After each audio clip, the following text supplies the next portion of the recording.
Selamat pagi Indonesia, selamat pagi Jakarta dan sekitarnya, juga daerah-daerah dan kota-kota lain yang menyiarkan siaran ini. Nama saya Ican Lembah.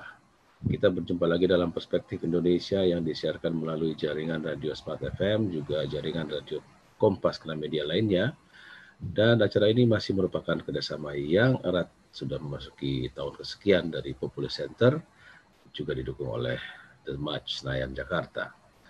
Hari ini kita juga seperti biasa sudah mengudara di saluran YouTube, di kanal YouTube sejak beberapa menit yang lalu. Kita akan bersiaran sampai pukul 11 waktu Indonesia bagian Barat dengan topik terkait dengan BUMN. Judul yang dipilih oleh tim redaksi Perspektif Indonesia adalah BUMN terlalu perkasa dengan tanda tanya. Kalau tanpa tanda tanya pasti sudah merupakan jawaban final, ya. Karenanya kita masih bisa berdiskusi. Dan seperti kita baca beberapa hari yang lalu, sebuah survei terbatas yang dilakukan oleh OECD atau Organisasi Kerjasama dan Pembangunan Ekonomi, itu mengkritisi dominasi BUMN di pasar dalam negeri dan penetrasi perusahaan plat merah dalam beberapa jaringan industri dianggap terlalu tinggi dibandingkan dengan negara lain. Apa untung dan ruginya? Bersama saya akan berdiskusi sejumlah narasumber. Saya coba panggil satu-satu. Mungkin video bapak-bapak narasumber sudah bisa dinyalakan. Yang pertama, Dr. Yan Hiksas, seorang pelaku usaha.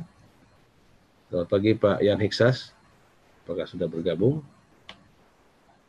Beliau akan memberikan perspektif sebagai pelaku dunia usaha swasta. Selanjutnya ada Dr. Angga Wira, Wakil Ketua Umum Badan Pimpinan Pusat HIPMI, Himpunan Pengusaha Muda Indonesia. Selamat pagi, Angga Wira. Selamat pagi, Bang Icang. Selamat pagi, Bang Yan dan semua narasumber. Ada juga Bang Andito. Selamat pagi, salam sehat, Bang. Ya, semoga sehat ya. Amin, amin. Sudah divaksin? Alhamdulillah sudah, Bang Icang. 2 kali, apa baru sekali? Kebetulan baru sekali, minggu ini baru jadwal kedua. Oke, baik. Saya ingin menjumpai juga Bung Heri Gunawan, MSc. Beliau adalah seorang pengamat BUMN. Selamat pagi, Bung Heri. Selamat pagi, Bung. Videonya nggak mau dinyalakan ya? Padahal wajahnya tampan loh. Nyala itu. Gini dong. Iya, siap. Oke. Selanjutnya, last but not least, ini kawan lama, seorang konsultan bisnis yang banyak bergaul dengan pelaku ekonomi, baik yang kecil maupun setengah besar dan besar, yaitu Dr. Handito Hadi Yuwono. Selamat pagi Pak D. Selamat pagi, Bang Ijan. Sehat ya? Sehat. Cuman aku belum divaksin karena belum manula kalau Angga tadi. Kalau Angga itu tokoh nasional gitu loh. Oh gitu lah, harus dilindungi dia. Oh iya betul. Jadi kriterianya tokoh nasional dan manula gitu. Iya. Angga kebetulan tokoh nasional. Saya sebenarnya ingin meminta Pak Yan Hiksas untuk memberikan overview sebagai pengusaha gitu, tapi Bang Yan belum masuk. Saya mungkin ingin minta dulu Angga Wira, nanti setelah itu kita ke Bung Heri dan Pak Handito. Sebenarnya ini isu lama atau isu baru, karena kalau kita pergi ke teman-teman pengusaha gitu ya, apalagi teman-temannya Pak Angga di HIPMI maupun di Kadin daerah, mereka merasakan betul betapa keperkasaan BUMN itu bukan menjadi soal positif buat mereka gitu, malah membuat mereka terjepit. Tapi mungkin Dr. Angga baik sebagai pribadi maupun bisa juga mendengarkan apa yang terjadi di HIPMI bisa memberikan ruang bermain bagi diskusi kita pagi ini. Silakan. Ini kalau isu lama nih harus senior yang bicara dulu nih Bang. Nggak offside nih kalau junior duluan nih. Bang Handito nih sebenarnya kita harusnya, karena kemarin urutan aku nomor 4. Enggak keras apa enggak? Saya bilang tergantung senior. Kalau senior kasih suruh keras, kita bicara keras, ya kan?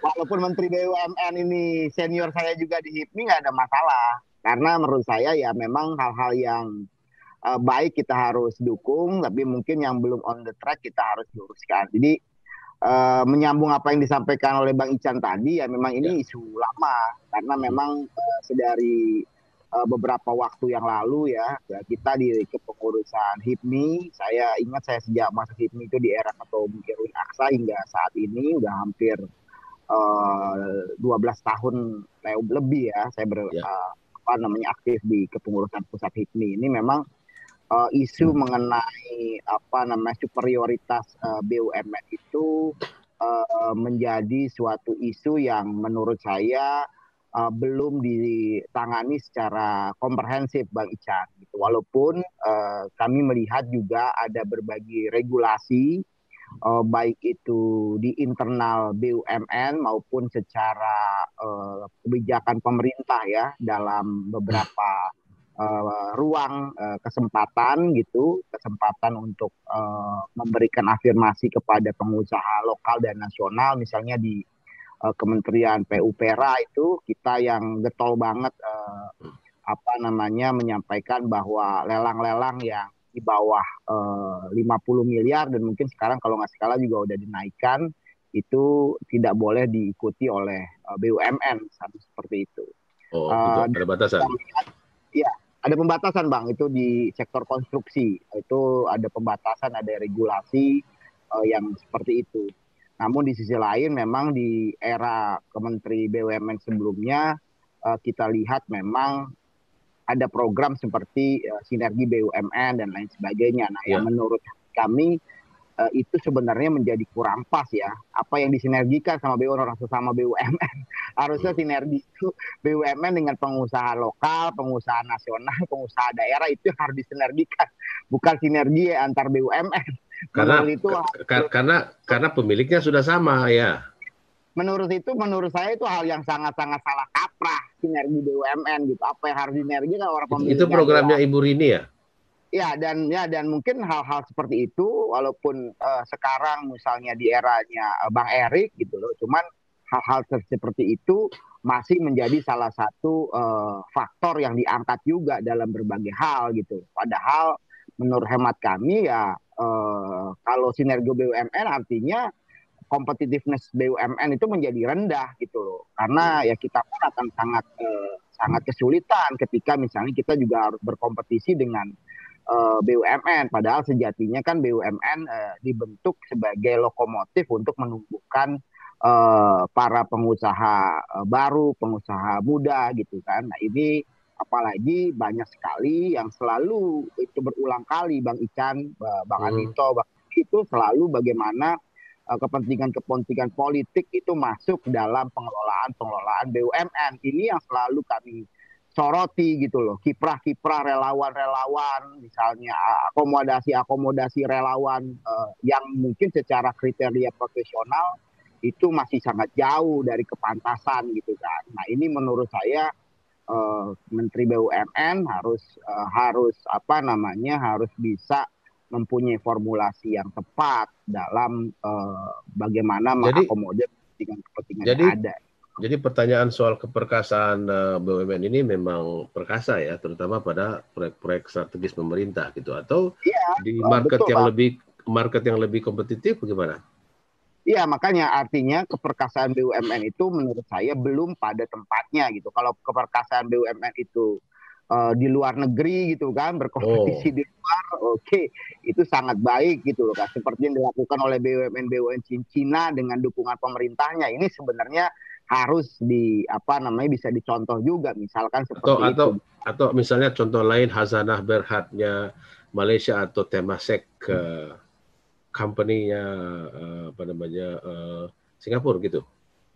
Iya, makanya itu kan berarti dia berkompetisi keluar kan, walaupun memang saya melihat di era Pak Erik ini banyak sekali perubahan secara fundamental dalam konteks konsolidasi BUMN ya, Bang Ican ya, misalnya merger dan lain sebagainya secara fundamental korporat itu dilakukan. Nah, tinggal bagaimana sebenarnya sinergisitas antara BUMN dan dunia usaha. Ya memang beberapa policy misalnya saya ambil contoh di BKPM sendiri, kebetulan juga saya membantu Pak Bahlil, kita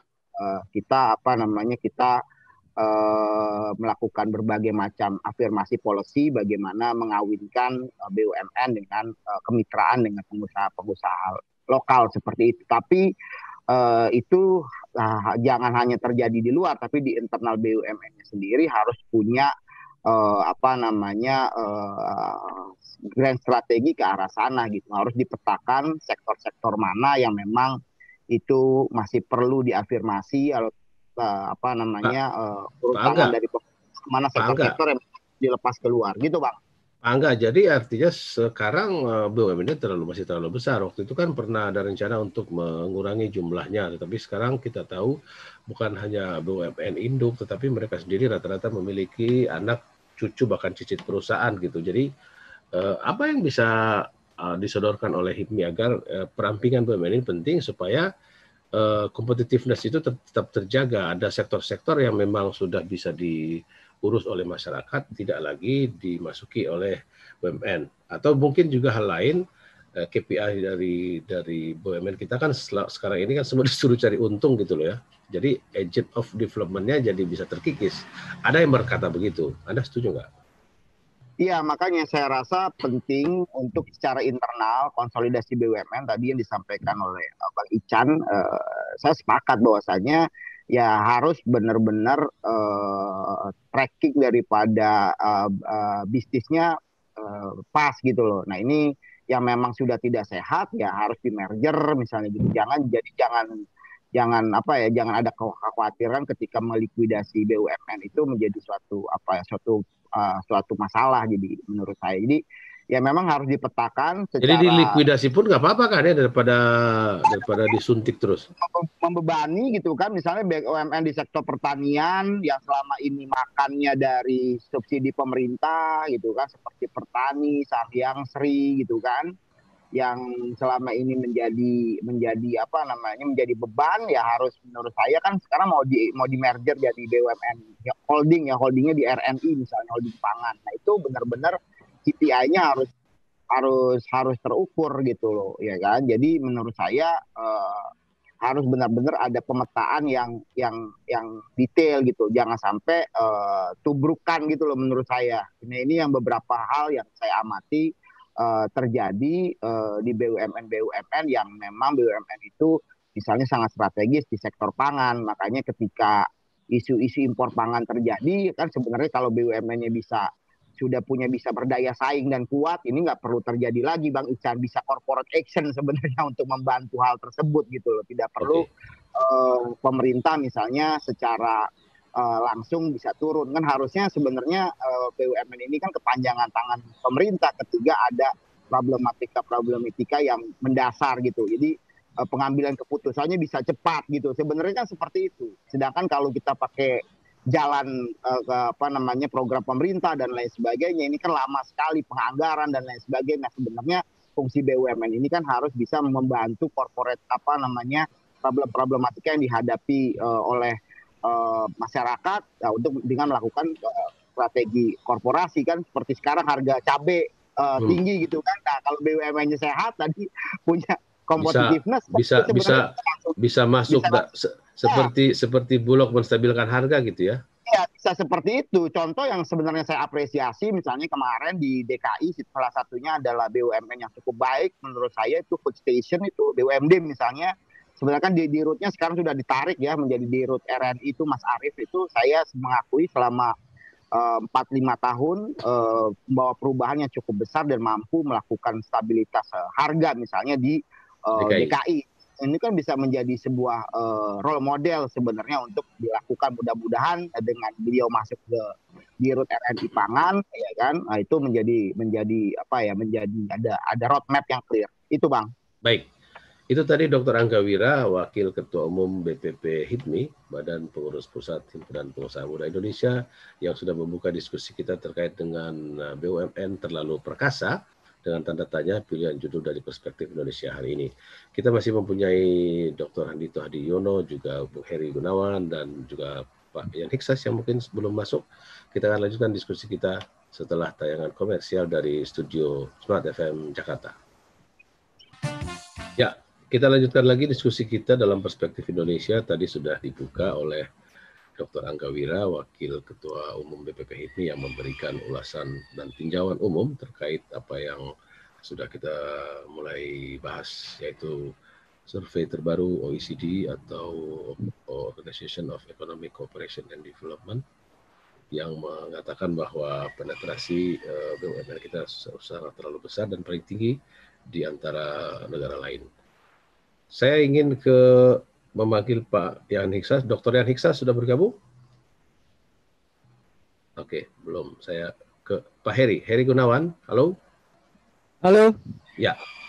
Sebagai orang yang rajin mengamati BUMN, apa yang disebutkan oleh Mas Angga tadi, Anda bisa bentangkan angka-angkanya nggak? Ada beberapa yang bisa saya tampilkan, yang disampaikan oleh Mas Angga itu.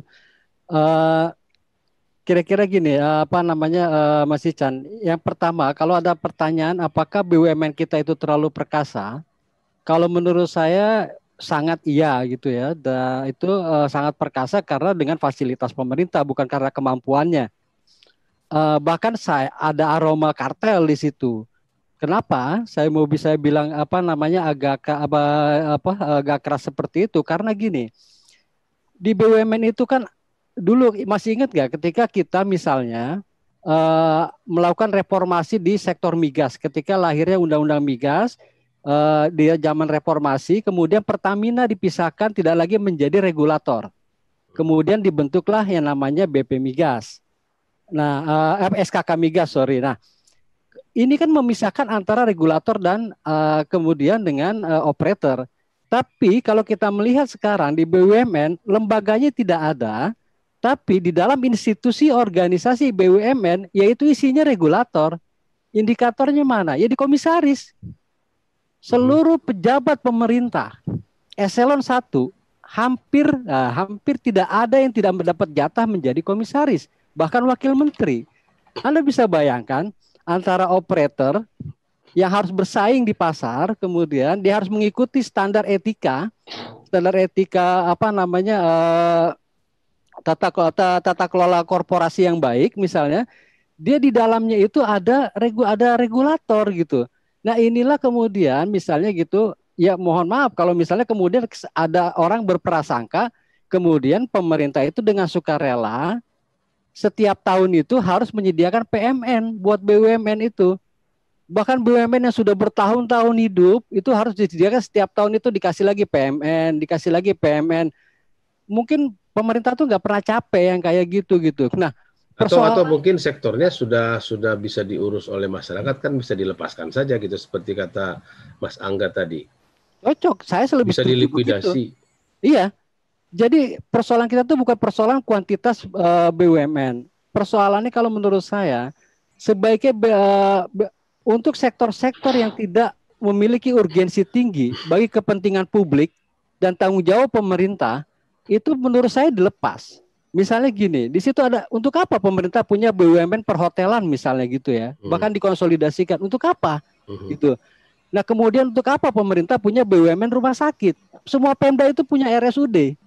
Kemudian dan swasta punya klinik bahkan. Swasta punya klinik, bahkan dokter bisa bikin klinik. Support aja mereka yang lebih baik supaya layanannya lebih baik. Kemudian yang lebih terakhir misalnya gini ya, dulu kan kita pernah dengar ini yang mungkin agak klasik misalnya. Di sektor konstruksi, Presiden itu tahun 2019 itu Presiden sudah mengingatkan agar jangan sampai seluruh proyek pemerintah itu diambil alih oleh BUMN.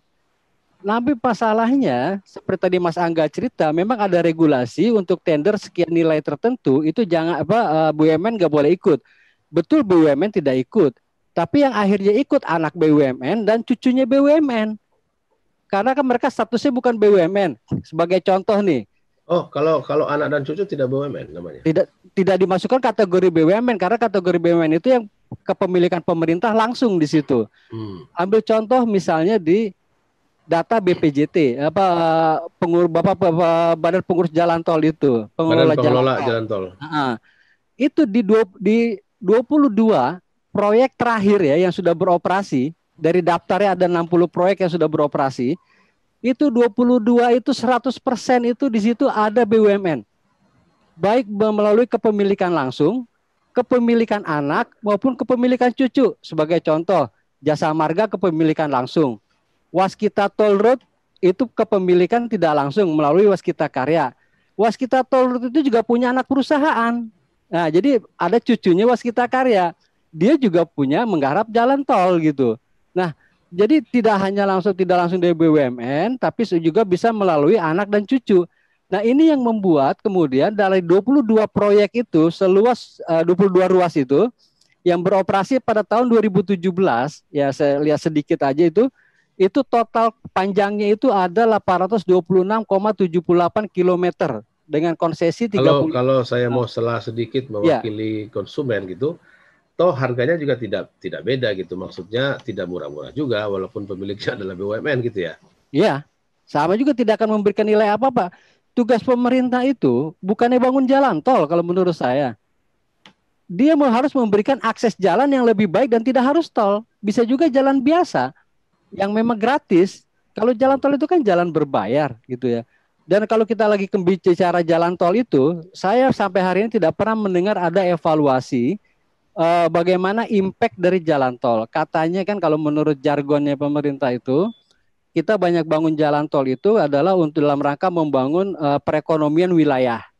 Tapi faktanya misalnya ya di beberapa wilayah, saya pernah coba menghitung itu, di beberapa wilayah jalan tol yang dibangun,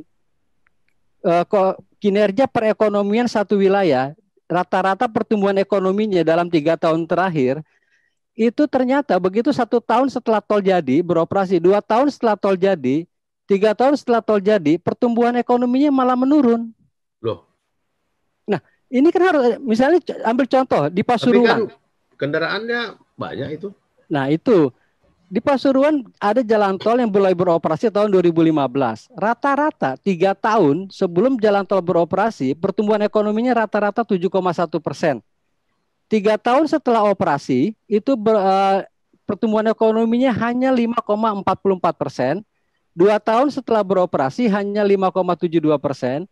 1 tahun setelah beroperasi hanya 5,79%.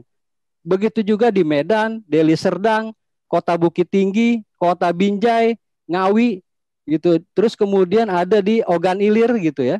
Nah, itu rata-rata merah, dalam arti lebih rendah dibandingkan rata-rata 3 tahun sebelum tol beroperasi. Jadi pertanyaannya, ini bangun tol ini untuk siapa?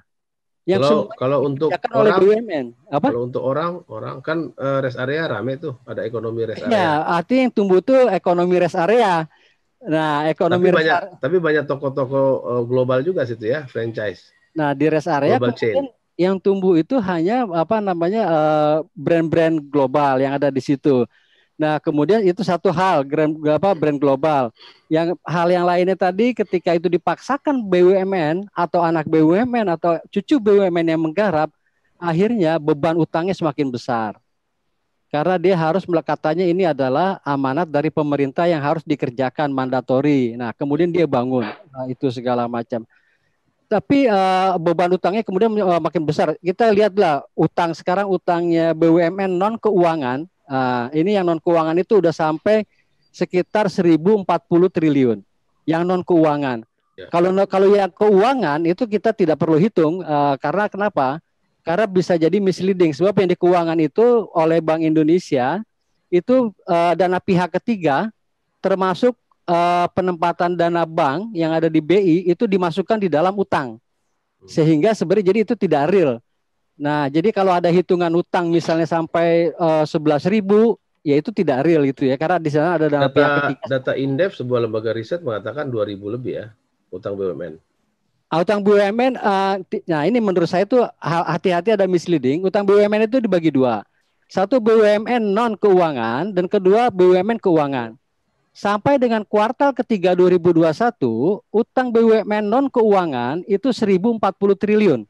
Itu bisa dilihat datanya di BI maupun di Kementerian Keuangan. Utang BUMN keuangan itu ada 4.826 triliun. Tapi 4.826 triliun ini tidak real utang. Di dalamnya ada dana pihak ketiga. Seperti di bank itu kalau dana kita juga akan dijadikan beban utang. Yang kedua juga ada simpanan bank yang di BI seperti giro wajib minimum. Itu menjadi kewajiban Bank Indonesia dan itu juga dimasukkan sebagai utang. Sehingga terakumulasi sebagai utang yang menjadi nilainya 4.826. Ditambah utang pemerintah yang 5 ribuan, ya mungkin sekarang udah 11 ribu, tapi itu tidak real. Yang realnya itu menurut saya sekarang tapi kalau 2 ribuan masuk akal ya. Kalau utang BUMN, ya total 2 ribuan masuk akal. Berarti kan sekitar hampir 8 ribu ya, dengan dibandingkan dengan apa plus utang pemerintah. Ya. Nah, jadi kayak gitu. Kalau menurut saya persoalannya adalah kekuasaan pemerintah ini yang memberikan kewenangan terlalu besar. BUMN merambah seluruh sektor ekonomi, ini berbahaya buat perkembangan sektor usaha yang sudah ada. Boro-boro ingin tumbuh yang baru. Saya ambil contoh yang paling gampang sekarang, disebut oleh Mas Angga tadi soal BUMN pangan misalnya. Ketimbang pemerintah sibuk-sibuk membuat BUMN pangan menjadi begitu besar misalnya gitu ya. Nah ini lebih baik kalau mereka ingin melakukan sinergi, itu udah menurut saya itu saya setuju tuh, sinergi dengan pihak swasta dan dunia usaha lokal. Sebagai contoh di BUMN pangan. Kalau di pangan itu kan ada setidaknya ada 2 hal. Yang pertama terkait dengan harga pangan, stabilisasi. Yang kedua ada terkait dengan kesejahteraan petani. Ya. Kalau kita mau ngomong kesejahteraan petani, di situ ada terkait dengan harga yang diterima oleh petani dari barang yang dia jual. Ya. Dan kedua ada harga yang harus dibayar oleh petani baik dari input untuk input produksi maupun untuk kebutuhan konsumsi rumah tangga. Nah di sini kalau dia mau bersinergi, kenapa dia tidak bisa misalnya membangun sebuah sistem supaya nilai tukar petani kita itu stabil, tingkat kesejahteraannya stabil. Kalau dari sisi harga, itu kan nanti terkait dengan output dan input barang yang harus dijual, kemudian juga inputnya sudah ditangani oleh Pupuk Indonesia seperti sekarang. Ya. Nah kemudian untuk kesejahteraan petaninya, itu kenapa tidak disediakan misalnya off-taker, bukan hanya Bulog, gitu, yang harganya lebih rendah. Bulog saya khawatir harga yang ditetapkan untuk kebutuhan Bulog itu tidak pernah memperhitungkan kondisi harga yang harus dibayar oleh petani. Ya. Jadi akhirnya itu tercermin dari indeks petani kita itu kemudian menjadi selalu seringkali lebih rendah. Itu kan artinya menurunkan nilai kesejahteraan petani. Jadi melakukan sinergi yang seperti itu ada BUMN afirmasi. Jadi Anda setuju dengan Mas Angga tadi bahwa kalaupun ada sinergi yang dibangun bukan sinergi antar BUMN, karena itu istilahnya it goes without saying, harus dilakukan tanpa dikatakan gitu ya. Betul, dan itu sama aja mengukuhkan kartel kalau menurut saya sinergi bangun BUMN. Karena ya makin itulah. Tapi pada akhirnya yang berbahaya ini yang mesti diwaspadai itu BUMN terpaksa, bukan hanya terpaksa, melihat ada proyek bagus jalan tol, akhirnya mereka jual. Mereka bangun dengan utangnya semakin tumbuh semakin tinggi utangnya. Nah kemudian mereka sesak napas akibat utang yang terlalu tinggi. Akhirnya kita lihat sekarang beberapa tol milik waskita, misalnya di antara lain ya, itu mulai dijual kepemilikannya kepada pihak lain. Nah kemudian tadi yang hanya tumbuh di jalan tol itu adalah rest area. Nah ini kemudian rest area juga kemudian diisi oleh franchise asing. Kemudian jalan tol kepemilikannya dimiliki oleh orang asing. Ini bukannya persoalan kita benci asing ya, tidak. Tapi ingat, pada setiap siklus pembayaran dividen, itu pada tahun 2020 misalnya, dividen yang keluar negeri yang harus dibayarkan kepada pemegang saham asing, itu nilainya sampai 237 triliun. Baik. Nah, itu. Jadi artinya itu banyak dana yang potensi yang akhirnya keluar segala macam, tidak terkelola dari sini dengan baik. Ini bukan persoalan asing, tapi ada dana yang keluar itu begitu besar gitu ya. Nah, kira-kira itu sebagai pengantar, Mas Ican. Pengantarnya udah begini ya. Gimana pembahasan? Terima kasih Bung Heri Gunawan. Sudah bergabung Dr. Yan Hiksas. Halo Pak Yan. Assalamualaikum. Waalaikumsalam. Memang Pak Heri. Kalau pengusaha itu olahraga dulu apa gitu sehingga masuknya lebih telat. Nanti kita gabung lagi ya Dr. Yan dan juga Dr. Hadi Yono, kita akan lanjutkan diskusi kita setelah tadi mulai dipanaskan oleh Mas Angga, terus diberi amunisi data-data oleh Heri Gunawan, seorang pengamat BUMN. Pastikan Anda masih dalam Perspektif Indonesia bersama saya, Ican Laulembah. Ya, para pemirsa YouTube dan juga pendengar Smart FM di berbagai kota yang juga mendengarkan kami di jaringan radio kelompok Kompas Gramedia lainnya, juga yang mendengarkan lewat audio streaming di gawai masing-masing. Tapi kita adalah BUMN terlalu perkasa dan sudah dibuka oleh Dr. Angga Wira. Sekarang Bung Angga sedang izin sebentar, absen beri kuliah beberapa saat, nanti balik lagi. Juga sudah Heri Gunawan memberikan beberapa data. Saya ingin ke pelaku dan juga seorang konsultan. Mungkin saya mulai dari Dr. Handito dulu, setelah itu Dr. Yan Iksas. Mas Handito, Anda sudah mendengarkan percakapan kita di awal. Apa yang menurut Anda harus dilakukan? Karena tidak mungkin BUMN itu dihabisi, tetapi juga kalau terlalu perkasa kan ini kan dilematis gitu. Atau kalau kita bisa lihat dalam kinerjanya, apa Anda kan pasti bergaul dengan para profesional eksekutif gitu. Lebih pusing mana jadi eksekutif perusahaan swasta misalnya punya Pak Yan Iksas atau eksekutif di perusahaan negara. Nah, ini kan bohirnya beda nih. Bagaimana Mas Andito? Ya, terima kasih Bang Ican, teman-teman sekalian. Ini ada Pak Heri, ada Sangga, ini ada kawan saya ini Yan Iksas, tapi kayaknya ngantuk dia. Mungkin barangkali masih baru pulang dari Jepang, dia dia gengnya Jepang soalnya. Betul. Iya, tapi nanti perlu dengar dia dulu ya. Saya kasih komentar separuh dulu aja. Ya. Kalau saya begini, saya lihatnya kalau kita melihat BUMN kita, apakah terlalu perkasa? Kalau perkasa, terus salahnya apa juga gitu ya? Boleh nggak sih punya BUMN perkasa kan gitu kan? Ataukah kita memang haruskah membiarkan BUMN kita tidak perkasa? Jadi jawaban untuk pertanyaan perkasa atau enggak itu harus dilihat dari perlu nggak kita punya BUMN yang perkasa atau tidak kan gitu. Nah ini kita serahkan dulu sama Yan Iksas ini. Tapi yang kedua kemudian kalau sampai kemudian terlalu perkasa, terus apa akibatnya, apa dampaknya kan gitu ya. Jadi ini juga saya rasa kita harus berkaca kepada apa yang dilakukan di negara lain barangkali ya. Bukan kita ikut-ikut loh ya, tapi kan kita boleh dong bikin studi banding dengan negara lain. Ini di sebelah saya ada Diandra Rauf. Diandra Rauf ini mestinya kalau namanya begini ada di Jerman dia. Jadi ya kan emang contoh lah Jerman gitu ya. Kalau di Jerman kita kadang-kadang ke Jerman begitu mendarat udah ketemunya perusahaan-perusahaan BUMN tuh. Yang paling banyak kita pakai begitu sampai Jerman kereta api gitu ya. Dusbang itu ya itu BUMN mesti ada di sana.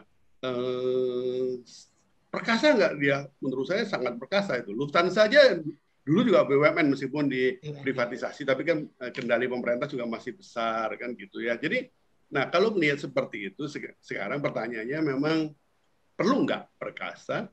Dan kalau misalkan itu ada yang atau pertanyaan tambahan saya, perlukah semua sektor atau terlalu banyak sektor?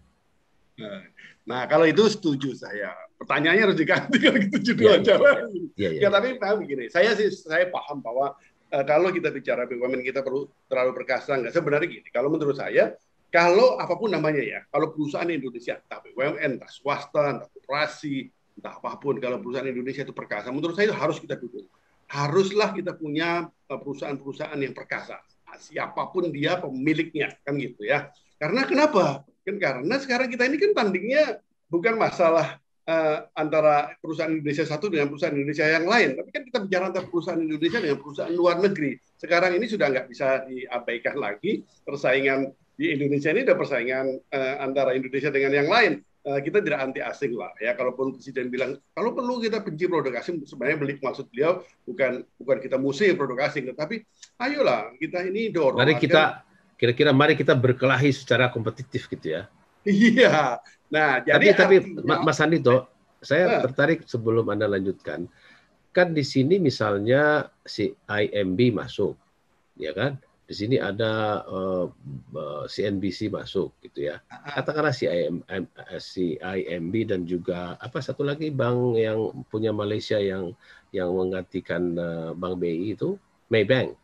Maybank. Ya. Kita belum mendengar misalnya keperkasaan Mandiri atau BRI atau BNI atau bank-bank negara kita yang mungkin juga bisa masuk di Malaysia, kayak di Brunei, kayak di Laos, kayak Myanmar, kayak misalnya saja. Bisa nggak itu jadi contoh? Nah itu benar tuh, harus dilihat dalam konteks itu gitu. Jadi kalau saya sih melihatnya begini, kalau lihat apakah kita boleh nggak punya BUMN yang perkasa, menurut saya boleh kan gitu.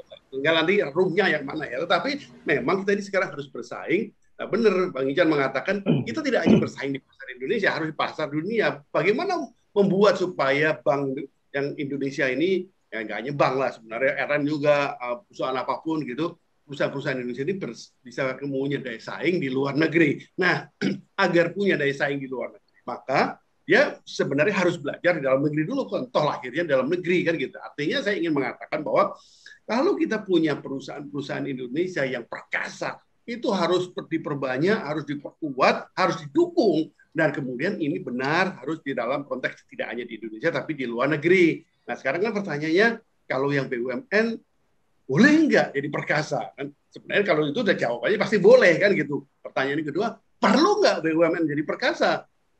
Nah, ini tanya sama Yan Iksas dulu lah.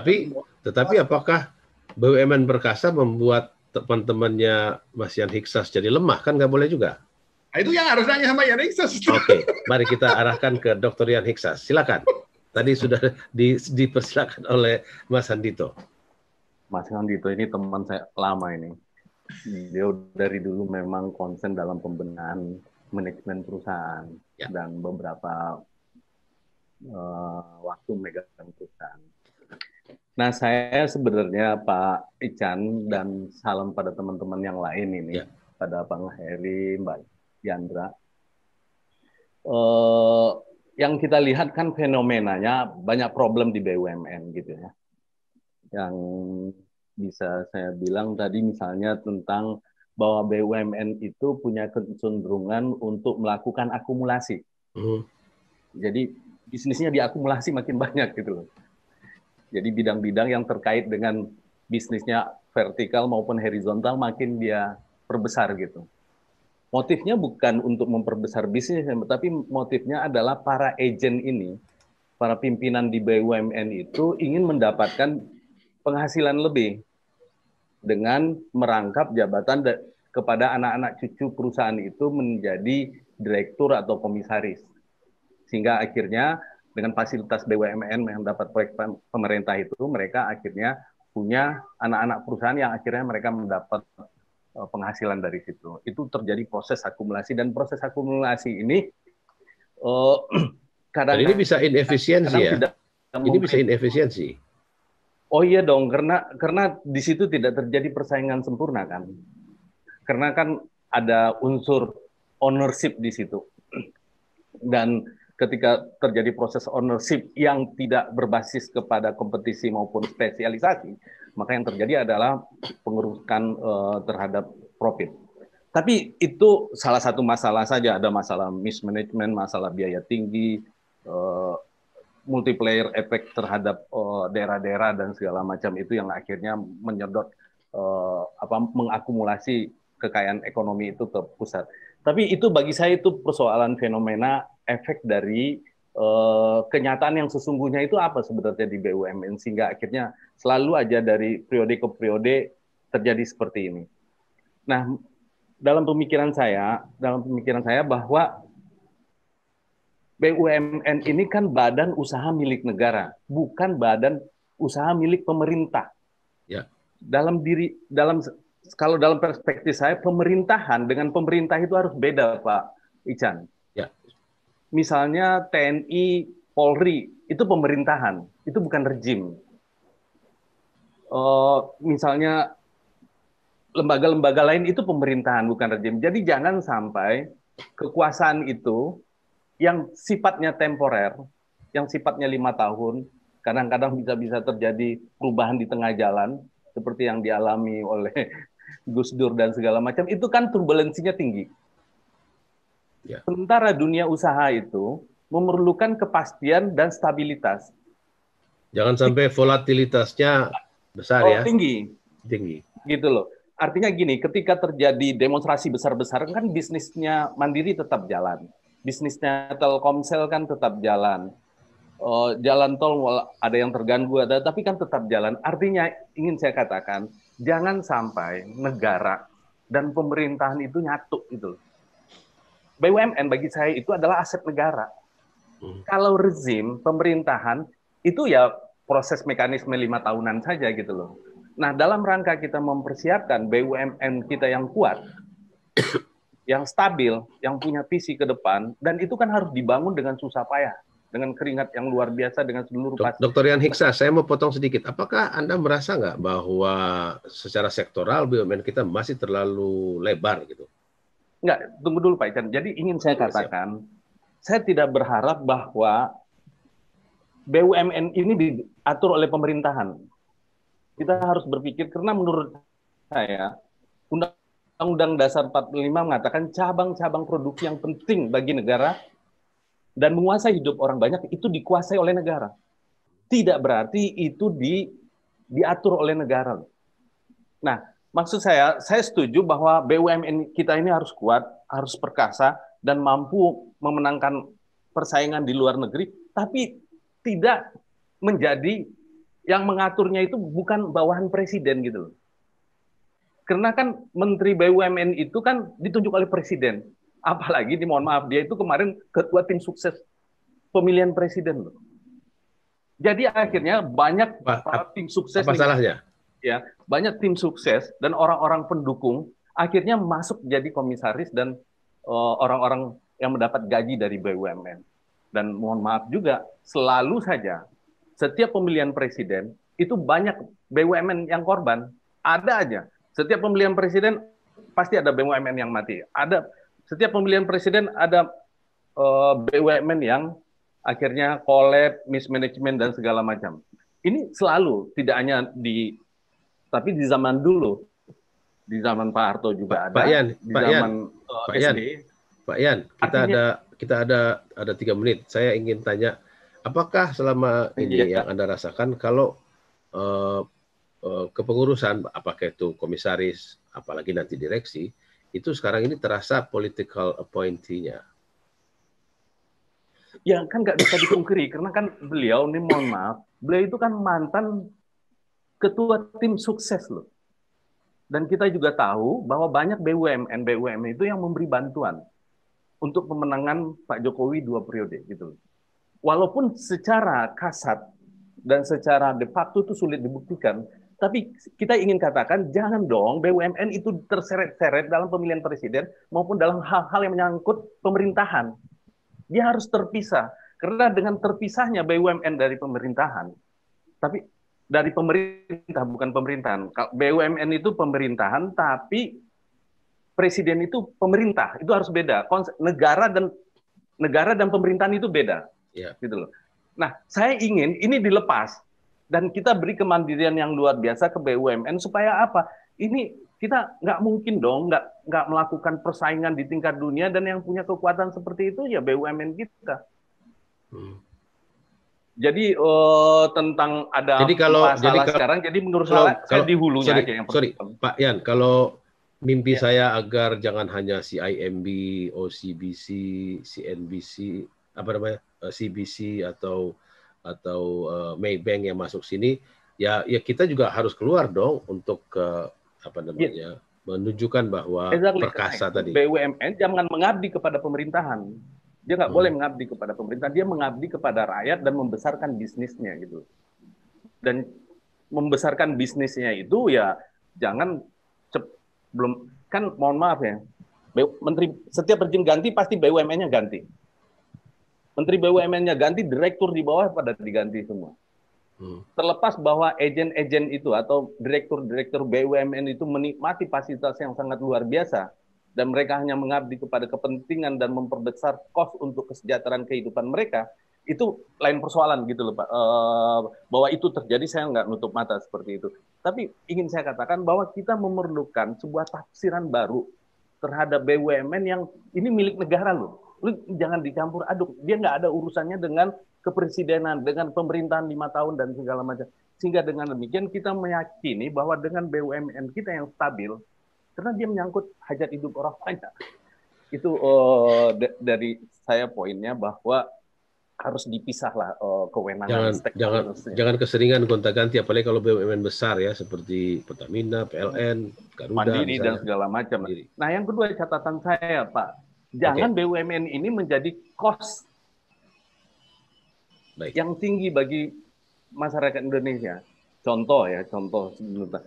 Masa kalau Pertamina nggak sanggup impor, lepasin aja. Karena kan tugas pemerintah sebenarnya, tugas Pertamina kan sebenarnya bukan untuk impor sebenarnya. Untuk produksi itu sebenarnya tugas Pertamina. Perusahaan minyak negara kan itu. Jadi dia memproduksi minyak. Kalau fungsi itu sudah berkurang ya boleh dong swasta impor minyak. Dan boleh dong swasta menjual minyak sehingga dengan demikian tidak dimonopoli oleh satu harga Pertamina yang akhirnya mau tidak mau rakyat beli. Padahal harga minyak kita premium, Aptura dan segala lebih mahal dari negara tetangga. Yang kedua itu jalan tol. Terakhir jalan tol. Bayangkan itu jalan tol Ciawi kita sudah 40 tahun loh Pak. Sudah BEP berapa kali? Sudah untung berapa? Sampai hari ini kelakuannya masih kolonial. Setiap orang jalan di situ harus bayar pajak dan itu naik tiap tahun. Pak Yan Hiksas, kita potong sejenak. Ada jurnal yang akan disampaikan oleh jaringan radio Smart FM. Kita kembali lagi nanti dengan Dr. Yan Hiksas, Dr. Andito Hadiono, Dr. Angga Wira sudah masuk dan Mas Heri Gunawan. Pastikan Anda masih dalam perspektif Indonesia. Ya, kita lanjutkan lagi. Topik kita adalah BUMN terlampau perkasa dengan tanda tanya. Kita masih memiliki Dr. Yan Hiksas, seorang pelaku usaha swasta, Dr. Angga Wira, Wakil Ketua Umum BPP HIPMI, Heri Gunawan MSc, pengamat BUMN, dan juga Dr. Andito Hadiono, konsultan bisnis. Saya ingin minta salah satu partisipan kita, Mbak Diandra, yang mungkin sekarang sedang ada di Jerman, memberi kita sedikit bantuan beberapa menit pendek. Apa yang dilakukan Jerman terhadap BUMN ya, Mbak Diandra? Halo, Mbak Diandra? Kalau Mbak Diandra belum tersambung. Itunya speakernya masih belum hidup ya. Oh ya, sekarang sudah hidup. Bagaimana Mbak Diandra? Bisa dibantu? Apa nih yang mau saya kupas nih? Soalnya itu kayaknya ngebandingin nggak enak ya. Nggak apa-apa, kan perlu contoh. Tadi soalnya Mas Andito bilang di Jerman itu ya perkasa semua. Iya, yang kena kebetulan suami saya juga government enterprise. Tapi di Jerman itu ada dua government enterprise itu, state-owned enterprise-nya ada yang non-profit, ada yang profit. Jadi yang non-profit itu biasanya karena mereka adalah negara donatur, salah satu negara dari G7, sehingga suami saya ada di sektor yang non-profit oriented dari G-Asset Country Director Indonesia. Untuk yang profit itu saya lihat memang sektor-sektor yang mereka fokuskan itu tidak pernah bersinggungan dengan sektor private. Jadi misalkan kalau di Indonesia, karena saya juga perusahaan trading, saya sangat merasakan bahwa kita itu competing dengan BUMN. Sangat-sangat competing. Dari sektor perkebunan sudah sangat jelas PTPN menguasai bukan cuma dari lahan, tapi dari prosedural sertifikat itu mereka memiliki semua. Misalkan dari perkebunan teh, mereka punya RFA, Rainforest Certificate. Nah, kita pengusaha-pengusaha, petani-petani, kelompok tani itu tidak mungkin memiliki RFA karena biayanya terlalu mahal dan pemerintah tidak pernah hadir. Di kebun kopi misalkan PTPN 12 mereka juga sudah punya RFA, mereka juga punya EU certificate, organic certificate, semua sertifikasi yang dibutuhkan untuk mengangkat komoditas ini ke dalam ekspor itu dimiliki oleh BUMN. Dan pemerintah tidak hadir di situ. Jadi itu yang membuat saya bahwa BUMN terlalu competing dengan kami. Atau terlalu perkasa? Anda setuju perkasa, tapi kalau terlalu perkasa mungkin membuat swastanya kejepit ya? Kita mampu jual, tapi di bawah harga mereka. Jadi kalau perkasa sih enggak, cuman ya kita berdarah-berdarah sih, gitu aja. Mungkin perkasa, mungkin itu. Terus dari sektor pembangunan juga saya rasa seharusnya mereka tidak usahlah kayak Adikarya, ya, Utama Karya kayak gitu-gitu.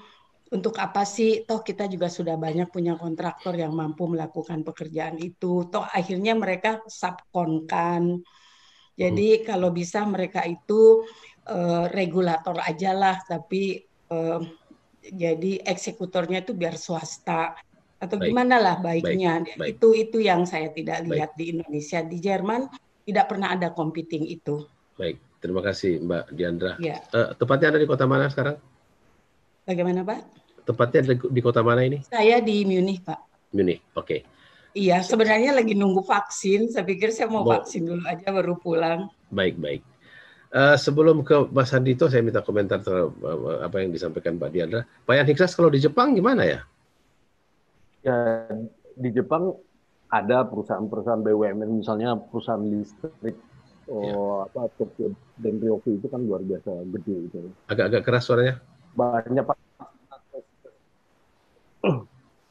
fasilitas umum, misalnya kereta api, listrik dan segala macam, jalan, tol, itu pemerintah yang punya. Bagi saya sih bagus aja, asal untuk yang bidang-bidang sosial, misalnya menyangkut hajat orang banyak, itu betul-betul pemerintah berpikir tidak hanya sebagai profit center BUMN itu, gitu ya.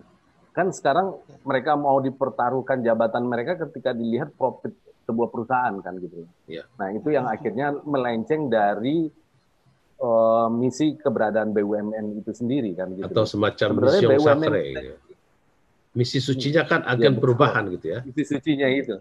Nah sebenarnya kan BUMN kita ini kan kelanjutan dari perusahaan-perusahaan jawatan zaman Belanda kan, yang memang harus kita akui tradisi korupnya tinggi.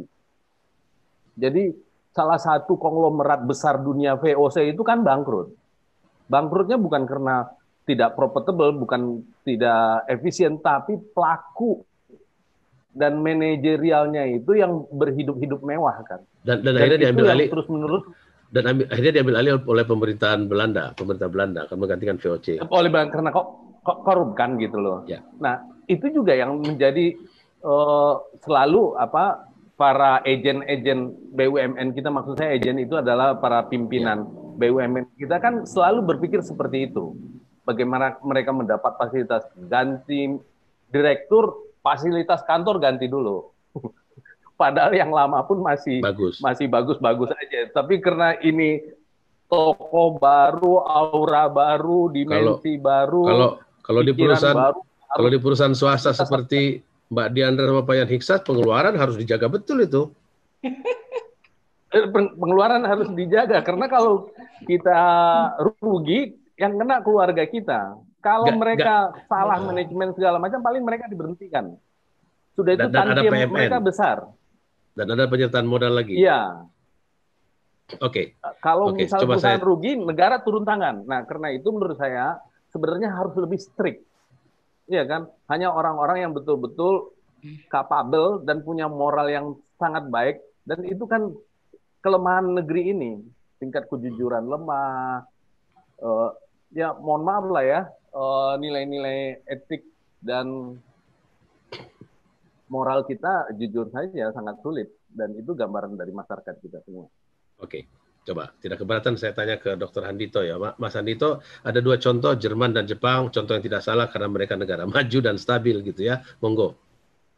Ya, Bang Ijan ya, teman-teman sekalian, kita semua melihatnya begini ya. Jadi, saya ingin melihat bahwa sebenarnya Indonesia punya perusahaan-perusahaan perkasa itu perlu, sangat-sangat perlu. Nah, agar tadi Bang Ijan sudah ngasih kliknya adalah karena kita sekarang harus bersaing tidak hanya di Indonesia tapi di dunia. Jadi kita perlu punya lebih dari satu yang banyak deh perusahaan perkasa yang ada di Fortune 500 pokoknya gede-gede. Nah kalau diantaranya adalah BUMN menurut saya fine, nggak apa-apa ya. Jadi tetapi memang saya juga sependapat tadi dengan Yan Hiksas, dengan Mbak Diandra bahwa kalau di Jepang, di Jerman kita melihat diatur dengan baik gitu ya. Saya rasa bukan diatur dengan baik, ada code of conduct-nya yang jalan dengan baik, sehingga bisa jadi nggak ada peraturannya, gitu. Tapi kemudian bagi-bagi tugas, gitu, Pak. Bisa jadi BUMN-nya di sana, di Jerman sama di Jepang, itu kemudian ngatur dirinya sendiri gitu, yang kemudian dikomunikasikan ke publik gitu, ke umum gitu, dan saya mau begini, sehingga bisa jadi perusahaan-perusahaan yang mau bertanding di situ kader duluan, gua nggak usah ke situ dah, itu sudah ada Duspeng ada di sana, itu ini. Nah, ini yang saya rasa di Indonesia perlu begitu. Kita ini perlu dorong agar BUMN kita bisa jadi melalui Kementerian BUMN-nya gitu ya, punya grand strategi yang besar nih, dibawa kemana BUMN kita itu, kan begitu kan. Saya contohnya ini kaget-kaget nih, baru beberapa hari ini keluar berita BUMN mendirikan holding company di bidang baterai. Saya rasa mungkin bukan holding ya, judulnya aja yang salah kali ya, perusahaan baterai gitu ya. Nah, sebenarnya boleh saja, nggak apa-apa menurut saya, ini bagian dari persaingan, tapi lebih baik itu ada di grand strateginya gitu, sehingga perusahaan swasta juga lihat, itu BUMN udah kerjainnya, gue nggak usah masuk di sana, pasti gue kalah lah ada di sana, misal. Swasta itu nggak perlu juga merasa kalah dengan BUMN. Menurut saya banyak swasta Indonesia yang bagus, yang bisa bersaing. Tapi sekali lagi menurut saya persaingan bukan hanya antar perusahaan Indonesia, justru bagaimana perusahaan Indonesia ini mampu bersaing dengan asing. Nah, dalam konteks seperti itu, saya rasa kalau kita bicara pengembangan BUMN harus ditaruh di filosofinya perekonomian, kan gitu. Kalau lain kita ini aliran ekonominya apa? Apakah kita menjadi aliran yang komunis kayak sekarang kecenderungannya kalau kita membaca pelan-pelan laporan-laporan internasional itu kan kita agak sedikit menuju etatisme dengan penguasaan pasar gitu ya. Jadi etatisme kayak China, atau kita liberal kayak Amerika, saya rasa Jepang, Jerman. Kita bahkan atau belum menyentuh kayak Jerman. Kita bahkan belum menyentuh koperasi ya. Kalau di negara-negara ya kan, koperasi di negara-negara seperti Belanda, negara Skandinavia malah Jerman bagus. Koperasinya maju. Tuh kan. Nah. Jerman koperasinya maju. Menurut kita ini, saya sependapat tadi dengan Mbak Diandra yang ada di Jerman. Negara kita ini perekonomiannya ya, itu cenderung mirip dengan Jerman. Maksud saya sadar tuh nggak sadar gitu ya. Meskipun kita mengatakan itu ekonomi kita sendiri, terserah lah, nggak apa-apa. Tapi kita ini di Jerman ada liberalisasi, keterbukaan, tetapi tetap negara hadir dan social enterprise yang kuat di sana. Nah, di Indonesia maunya kita juga ke sana. Cuman kita kadang-kadang ragu. Nah, ini yang harus dijadikan sebagai grand strateginya si BUMN. Taruh di sana. Nah, kalau udah taruh di sana, kita bukan nyontek Jerman, bukan ya. Kita perlu dalam konteksnya perekonomian kita mau di Mas Andito, nyontek kalau bagus nggak apa-apa. Nggak apa-apa ya. Nothing new. Ada yang nggak boleh dicontek kalau dari Jerman. Ya. Kan di sini ada dokter. Enggak, rumah ibadahnya nggak ada yang kunjungi. Itu jangan dicontek kalau itu. Oke, kita istirahat lagi. Nanti saya datang lagi ke Mas Angga dan Mas Heri. Pastikan Anda masih dalam perspektif Indonesia. Ya, saya ingin ke Dr. Angga Wira lagi. Kalau kita melihat contoh tadi, misalnya contoh yang baik tentu layak ditiru, dan dulu juga sudah ada rencana untuk mengecilkan, mengubah, melakukan restrukturisasi dan apapun istilahnya agar BUMN kita yang misalnya sudah dulu sempat dibikin merambah berbagai macam sektor yang sekarang sudah bisa diurus oleh masyarakat, oleh swasta, itu bisa dihilangkan, diganti, dan mungkin konsentrasi pada aspek-aspek strategis. Contoh Jepang dan Jerman memperlihatkan bahwa pada aspek-aspek strategis memang negara atau state-owned enterprise atau state-owned company itu tetap hadir, tetapi mereka tidak ditugasi untuk berburu laba yang besar-besaran gitu. Itu yang Anda inginkan, Mas Angga?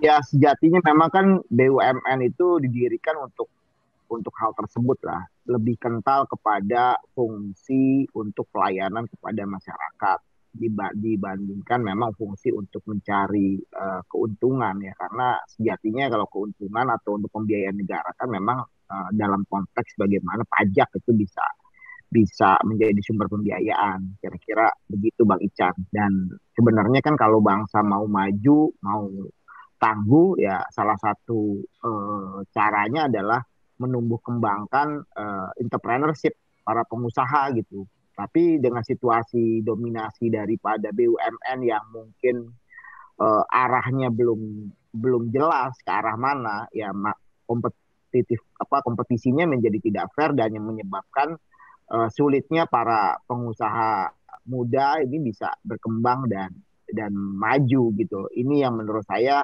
harus dipikirkan secara dan yang pusing bukan hanya pengusaha muda, pengusaha yang sudah tidak muda pun pusing ya. Ya, kalau artinya kalau pengusaha muda ini kan Kalau dibilang ini kan kalau istilahnya Bahlil ini kan ada pengusaha by nasib ini seperti saya ini kan yang mungkin lahir bukan dari golongan pengusaha kan, yang benar-benar harus berkompetisi secara terbuka gitu loh Bang Ican. Nah, sedangkan yang kita lawan BUMN, jangan sampai nanti anak-anak muda cita-citanya mau jadi direksi BUMN, kan salah kaprah itu. Karena dengan segala macam fasilitas yang ada kan, ini kan menjadi nggak pas menurut saya. Ada yang menarik dari Mas Handito tadi, jadi dibuat semacam ideologi kredo atau sebuah platform ya, tidak kutak-atik sekedar di hilir, tapi di hulunya apa yang mau dibawa sebagai kepanjangan tangan pemerintah. Kan misi sucinya adalah membantu pemerintah, kan kira-kira begitu, atau membantu negara kalau kita pakai istilah negara. Jadi sehingga mungkin ada downsizing, ada mungkin peleburan, ada mungkin pengurangan sektoral. Mas Angga, ada pernah dibahas di HIPMI nggak? Iya, makanya ini kan selalu kita sampaikan fungsi-fungsi strategis seperti R&D misalnya Bang Ica, research and development. Kita kan belum pernah melihat secara masif ini dilakukan oleh BUMN gitu loh. Makanya konektivitas antara perguruan tinggi dengan BUMN dalam fungsi R&D ini seperti apa? Perusahaan besar sekelas Pertamina aja saya tidak melihat ada direksi atau ya direksi R&D gitu misalnya, atau di PLN direksi R&D gitu kan. Nggak pernah ada gitu loh. Padahal sebenarnya fungsinya kan itu. Bagaimana kita mau misalnya tadi mau bicara baterai, mau bicara misalnya bauran energi dan lain sebagainya, kalau tidak pernah ada suatu R&D yang clear di BUMN itu sendiri gitu. Ini kan harus dikoneksikan antara ilmu pengetahuan di kampus misalnya di balai-balai riset dengan BUMN untuk aplikasi teknologinya. Ini sampai sekarang ini menurut saya masih ada missing link di situ. Di sini Bang. Coba kita cek lagi ke makronya ke Mas Heri, seorang pengamat BUMN yang rajin. Mas Heri? Oke. Ya, Anda sudah menyimak tadi, ada juga suara dari Mbak Diandra di Munich. Mas Andito juga mengungkapkan beberapa contoh dan bahkan memberikan ungkapan yang serius soal ya platform besarnya itu kan harus ditentukan. Pak Yan Hiksas juga memberi contoh di Jepang itu tidak semua sektor diurusi, tapi yang penting-penting strategis. Mungkin juga Rusia ya, to some extent. Nah, bagaimana? Bisa nggak ini Pak Heri? Karena kalau saya ketemu ya, teman-teman di daerah itu stres semua tuh, pusing. Ada contoh lagi nggak?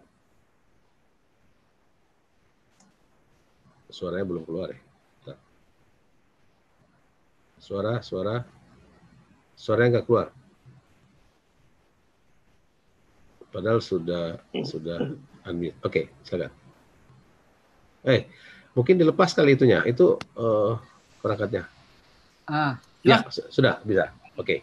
Saya lepas dulu perangkatnya. Jadi apa yang disampaikan oleh Mas Anggito itu menurut saya itu penting. Yang sampai Andito. Mas Anggito itu. Ya. Mas Andito itu. Jadi sampai hari ini yang saya belum lihat itu adalah skenario pemerintah mau bawa kemana nih BUMN kita yang ada sekarang. Tapi yang terdengar hanya bahwa BUMN kita itu kenapa misalnya ada pemisahan, bikin sub holding di Pertamina, supaya nanti itu pengen IPO. Persoalannya bukan soal IPO kalau menurut saya. Lalu kalau persoalan itu kan sebenarnya kita mau bawa kemana BUMN kita. IPO itu kan sebagai salah satu tools aja untuk mendapatkan modal dari publik melalui pasar modal, kan itu aja. Nah, terus modal ini mau digunakan untuk apa? Gitu. Jadi itu yang kita belum pernah lihat. Atau skenario di BUMN di sektor keuangan mau membuat misalnya seperti maaf. Tapi IPO bukannya membuat perusahaan itu lebih terbuka dan ada keterlibatan pemegang saham publik dan ikut dalam aturan-aturan listed company? Betul. Itu hanya sampai di situ gitu ya. Tapi persoalannya kalau sudah IPO terus mau ngapain perusahaan itu? Kan yang jauh lebih penting itu kalau kita ingin membuat strateginya itu adalah ingin menjadikan katakanlah hulu di kita ini, misalnya sebagai contoh saja, subholding hulu Pertamina misalnya ini ingin main di pasar atau di ladang di negara-negara lain misalnya gitu ya. Tapi tentu saja yang bisa dihitung jangan sampai ada BUMN yang juga sudah IPO beli ladang misalnya di Amerika atau di mana tiba-tiba ya boncos gitu. Yang sampai hari ini menjadi beban misalnya kayak gitu. Nah, terus juga jangan sampai seperti itu. Jadi yang paling penting itu adalah skenario-nya. Gitu. Jadi dan yang pertama yang justru saya menjadi lebih penting itu fungsi antara BUMN sebagai operator di dunia usaha dengan regulator itu sebaiknya dipisah nyata. Jangan cuma di atas kertas memang dipisah nyata, iya. Tapi kalau diisi komisarisnya seluruhnya adalah orang pemerintah yang aktif, ya sama aja bohong. Memang mereka berani tuh direksi BUMN menghadapi komisaris yang dari dirjen pemerintah misalnya. Sekarang katakanlah ada namanya BPP Migas, ya. Ada yang namanya SKK Migas, ada BPJT Badan Pengelola Jalan Tol. Mungkin di pangan nanti juga ya mandatori dari undang-undang belum dibikin Badan Ketahanan Pangan, dan mungkin di sektor ada OJK juga. Jadi yang Anda mau pejabat pemerintah tidak usah jadi komisaris. Ya, terutama pejabat aktif. Kalau saya tuh silahkan aja siapapun, yang penting jangan pejabat aktif dia menjadi jadi komisaris di situ. Bukan apa-apa. Direksi mana ada yang berani sama pejabat aktif, yang ada mah ngeyel dikit dicopot. Jadi independensinya itu sudah tereduksi sejak awal. Jadi tata kelola pemerintahannya itu, tata kelola pengelolaan perusahaan yang baiknya itu menurut saya sudah tereduksi di situ. Itu satu hal gitu ya. Dan jauh lebih penting lagi, misalnya gitu, menurut saya kita perlu memang BUMN itu perkasa.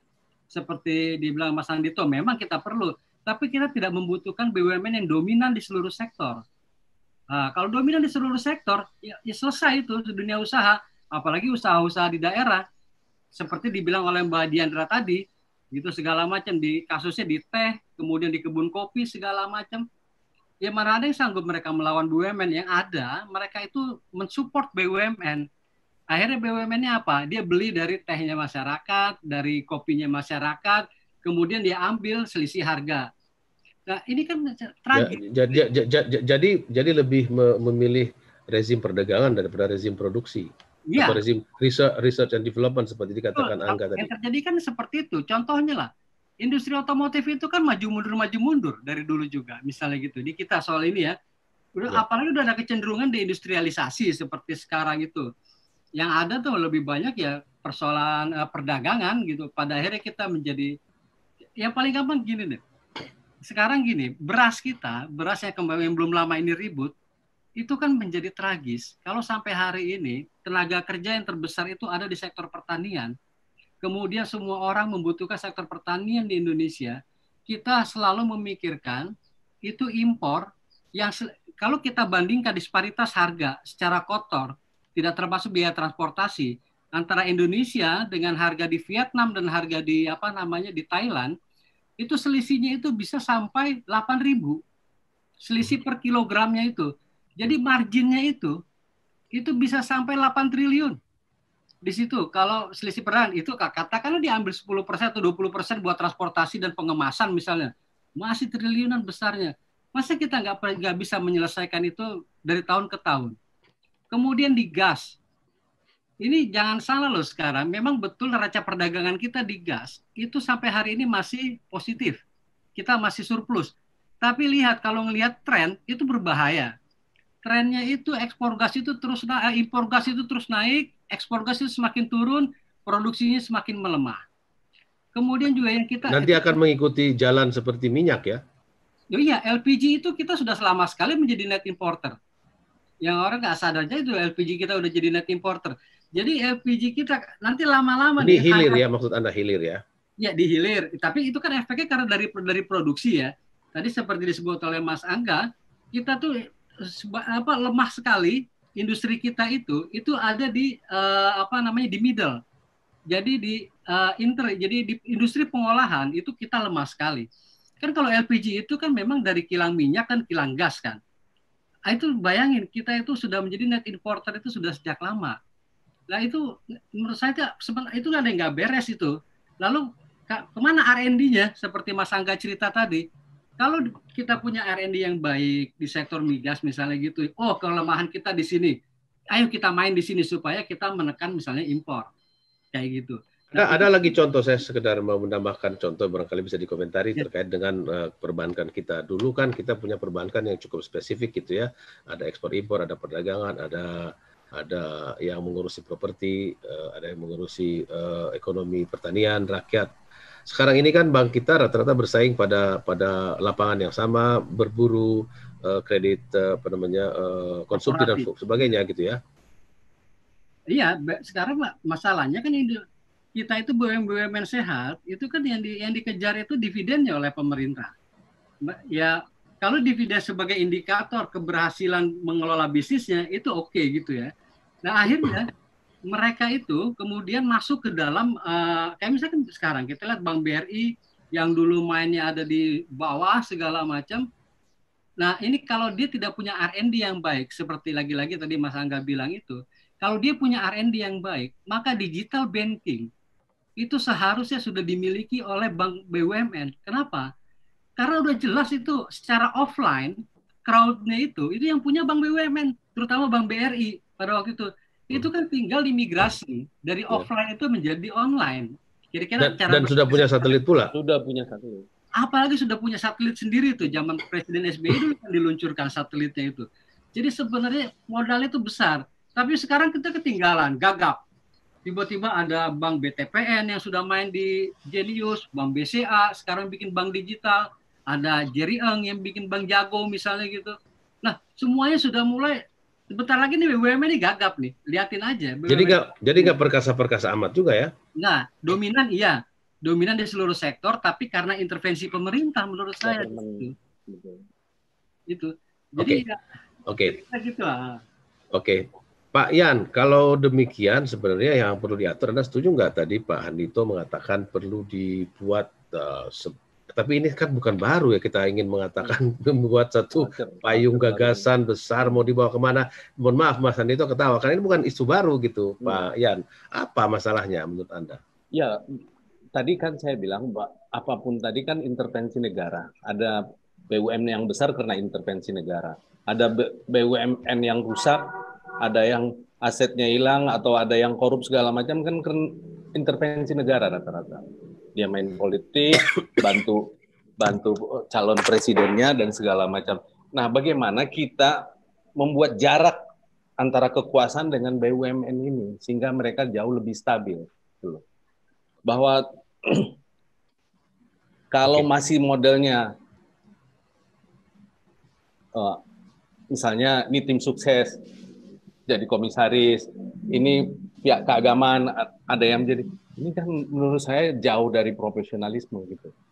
Nah, memang BUMN itu banyak kategorinya, memang ada yang pelayanan sosial, ada segala macam, ada yang khusus profit misalnya di perbankan. Saya sebenarnya setuju dengan bahwa dulu per sektor, misalnya bank kita per sektor, tapi kan di merger karena kolapsnya itu, karena ruginya itu. Jadi sebenarnya kalau nggak ada negara yang intervensi, waduh udah habis-habisan mungkin BUMN. Tapi kita membutuhkan BUMN yang kuat, karena kan serbuan asing juga tinggi.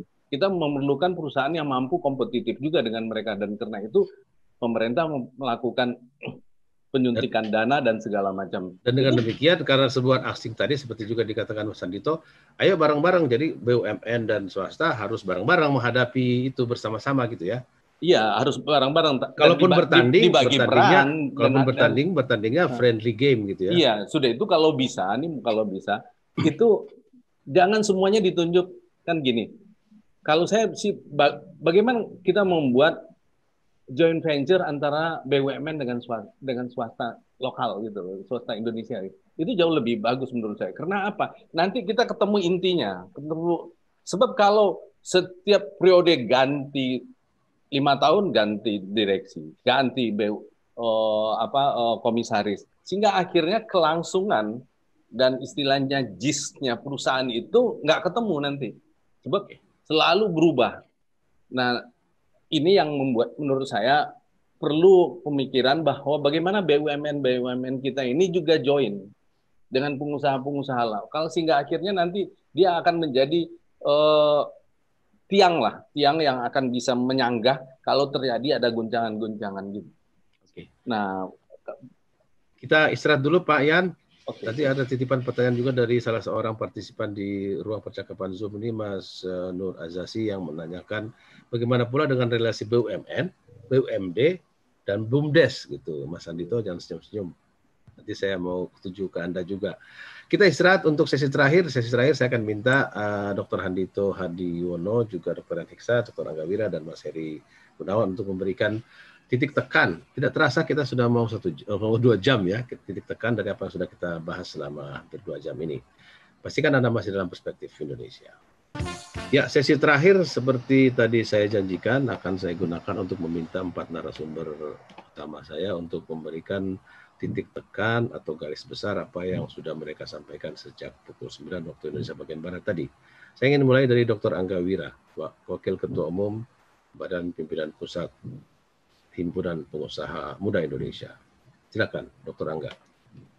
Ya, menurut saya memang harus ada perubahan yang fundamental, Bang Ican, terkait bagaimana BUMN kita mampu berkompetisi keluar juga gitu loh. Bukan hanya di dalam. Menurut saya fungsi keluar itu sangat penting, dan sekali lagi menurut saya memang harus bisa memang harus ada grand strateginya. Contoh tadi beberapa kali disinggung misalnya di sektor migas, khususnya mungkin saya yang mendalami di hulu migas itu, ada beberapa perubahan fundamental yang dilakukan misalnya oleh Pertamina, tapi sekali lagi terhambat juga misalnya oleh undang-undang yang ada gitu. Nah, jadi jangan sampai ketika melakukan perubahan itu tidak melihat juga undang-undang yang ada. Nah, ini menurut saya juga harus dilihat secara lebih makro. Di sisi lain juga menurut saya di beberapa sektor penting sekali agar pengusaha-pengusaha lokal dan daerah ini bisa berkembang. Contohnya misalnya di hulu migas itu kan ada partisipan interest yang diberikan. Participating interest ya. Ya, di setiap blok-blok migas yang ada. Nah, tapi itu sekali lagi tidak menjadi fungsi untuk melakukan pemberdayaan, malah yang terjadi ya kong kali kong lagi gitu. Ya, ini kan hal-hal mungkin secara strategis benar, tapi secara bisnis dan praktis tidak pernah dilakukan bagaimana cara atau bagaimana bisa membangun suatu entitas badan usaha di daerah yang memang kuat. Tadi Bung Azasi menanyakan soal BUMDes, BUMD, BUMN gitu. Nah, ini lagi-lagi ya kalau tidak ada peta jalan yang jelas ya pada akhirnya itu hanya sekedar stempel aja, slogan dan jargon aja, tapi secara bisnis tidak bisa tumbuh. Saya rasa itu Bang Ican highlight dari saya. Terima kasih Dr. Angga Wira. Saya ke Dr. Handito Hadiono. Monggo. Ya, Bang Ican, saya rasa perbincangan pagi ini mudah-mudahan memberi inspirasi ya pada kita lah paling enggak gitu ya, mudah-mudahan juga yang dari ngurusin BUMN. Saya tadi malam ketika saya share ini ke grup kecil BA gitu, berarti yang berduluan Angga, kaget juga. Bang, ya ngomong galak apa enggak, saya tanya kan dia biasanya ngomong galak kan, yang hari ini nggak ngomong galak. Tapi baru sadar di situ ada petingginya BUMN, pasti dia nggak berani ngomong galak kan gitu. Tapi bagaimanapun membuat kita semua jadi tertrigger. Punya BUMN yang perkasa itu perlu nggak, baik nggak? Menurut saya baik, perlu. Tidak hanya BUMN tapi swasta juga perlu. Kita perlu punya perusahaan-perusahaan Indonesia yang baik, yang besar. Nah ini kuncinya saya rasa provokatornya Bang Ican, harus di pasar dunia. Jadi kita harus sekarang ini menurut saya harus kita berbesar, harus kita jadikan BUMN kita dan swasta Indonesia makin perkasa. Tapi jangan bertandingnya di pasar dalam negeri. Nah ini yang harus bikin road ke depannya. Kita harus letakkan basisnya. BUMN itu istilahnya menurut saya seperti perusahaan-perusahaan ya kalau nyontek nggak apa-apa kayak di Jerman aja. Jadikan supaya kayak Jerman punya Dospring Schenker ada di mana-mana, Dospring sendiri ada di mana-mana. Nah ini harus begitu.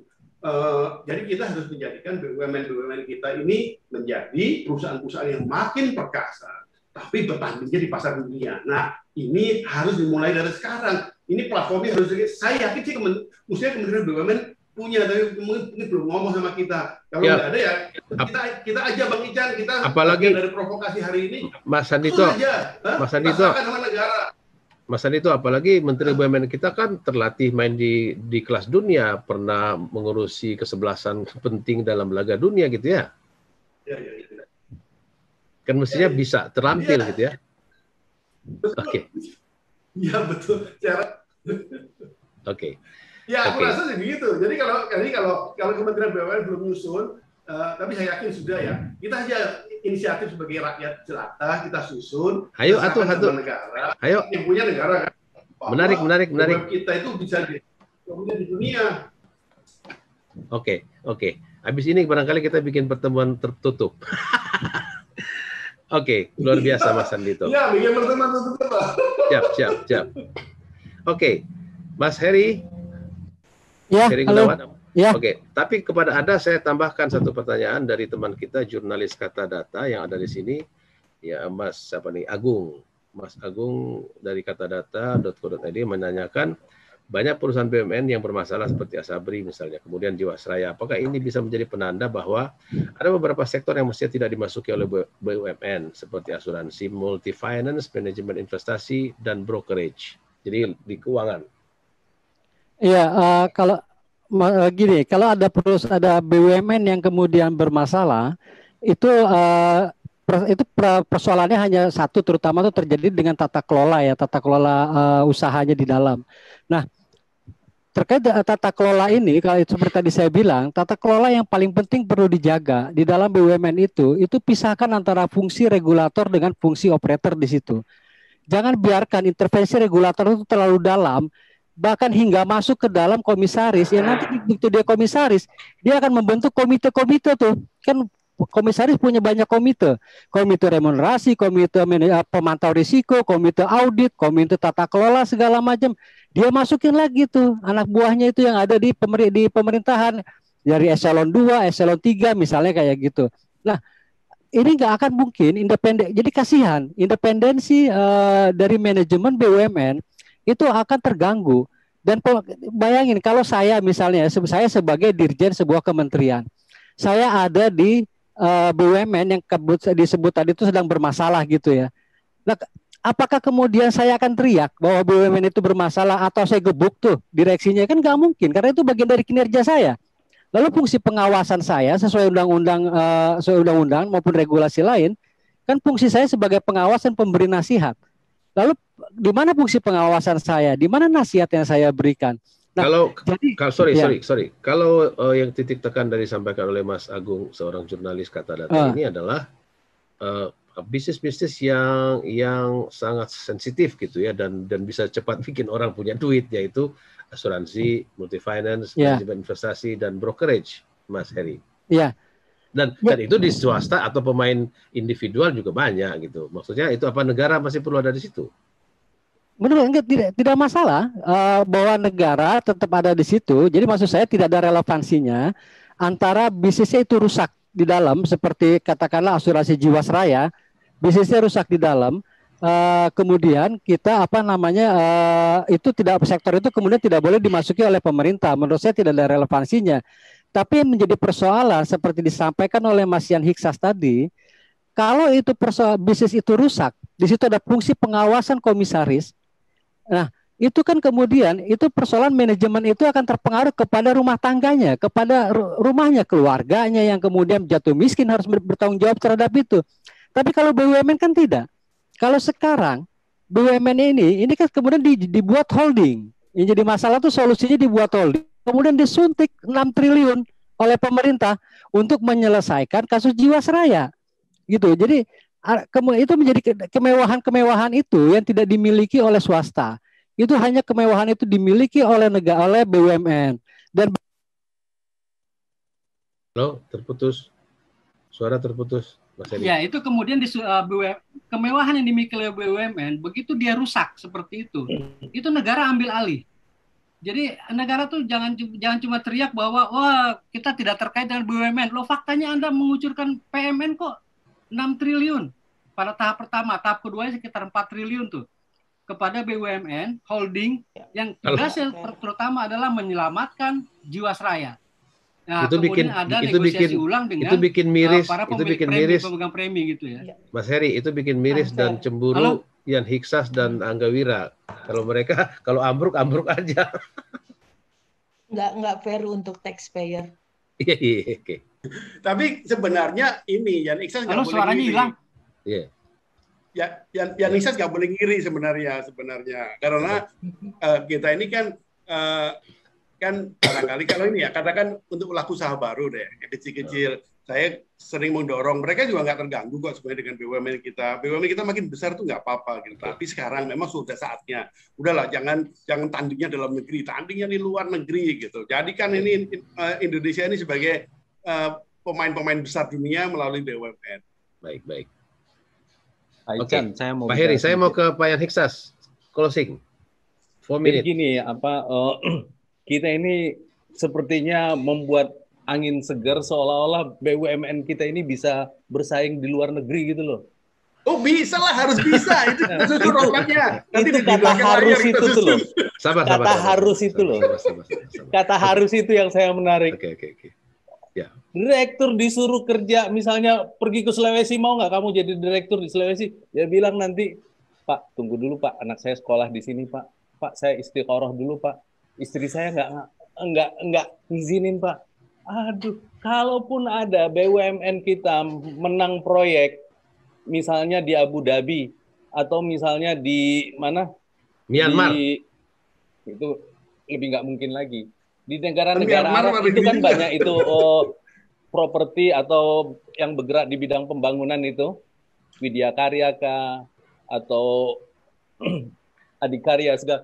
Itu kan sebenarnya perusahaan rugi mereka ngambil proyek, tapi karena selama ini bahwa mereka punya pekerjaan di situ, tetap mereka ambil supaya ada dalam laporan BUMN-nya mereka bahwa mereka tetap mengerjakan proyek yang ada di luar negeri. Itu hanya untuk semacam performance saja. Padahal mereka pegang proyek itu rugi. Yang untung tuh di dalam negeri, gitu loh. Jadi saya nggak punya lihatlah mental yang gak apa-apa, ada yang optimis, ada yang pesimis. Nanti saya di tengah-tengah. Iya, para eksekutif kita berani misalnya terjun masuk market di luar negeri dan betul-betul berjuang di situ.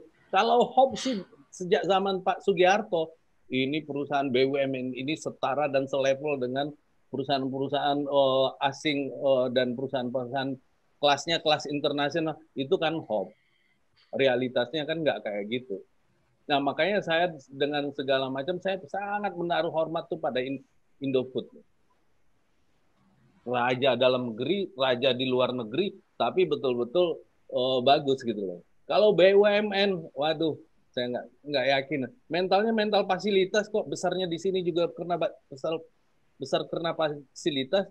Terus yang itu yang kita harapin untuk bisa... Jangan dimarahi loh Mas Andito, jangan dimarahin. Ini kan biar baik. Memenangkan kompetisi di luar negeri itu kan nih sangat sulit. Sementara BUMN kita yang besar itu BUMN karena fasilitas umum. Misalnya PLN kita, misalnya Pertamina kita, Jasa Marga kita, atau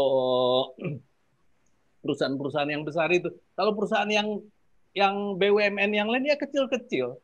Mana mungkin di luar negeri. Jadi kalaupun bisa, wah nanti kita bisa bersaing. Itu sih menurut saya Pak Andito itu mimpi aja itu.